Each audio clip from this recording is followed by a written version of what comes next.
replace the transmission arm and install the ball joint.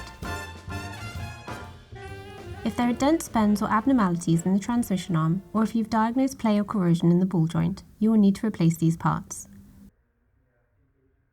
The tools you need are two 13mm spanners, two 17mm spanners, a 2.5mm hex key, a torque wrench with a 13mm socket attachment, high performance grease and a rag.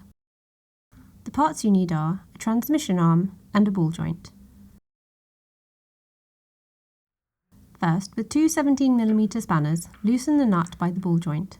You only need to loosen it enough to remove the ball joint.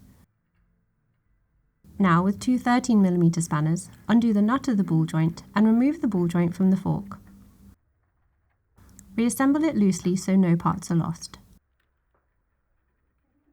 Then unscrew the whole ball joint from the arm. If you are not replacing it, lie it to one side so you can assemble it later on your new arm. Loosen the grub screw in the RL link with 2.5mm hex key until it protrudes but isn't fully out. Then with two 13mm spanners, remove the nut, the washers and the Teflon bushing from the bolt. Then remove the linkage from the bolt and remove the second Teflon bushing. Then remove the bolt with the washer on it completely. Assembling the new transmission arm. Clean and grease all the parts and reassemble in the following order.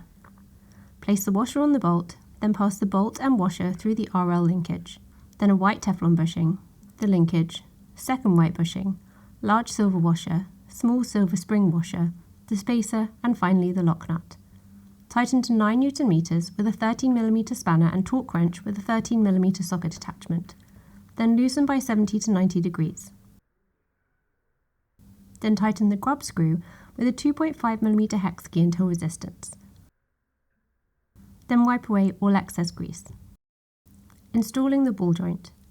Ensure the threads of the spindle are 60mm in length and unscrew or screw in accordingly. Screw both nuts down to the bottom to meet the Nordlock washers and grease the threads. Then screw on the ball joint until you feel resistance. Then screw the top nut up to meet the ball joint. To see how to install the ball joint onto the fork, see the relevant video in the links below.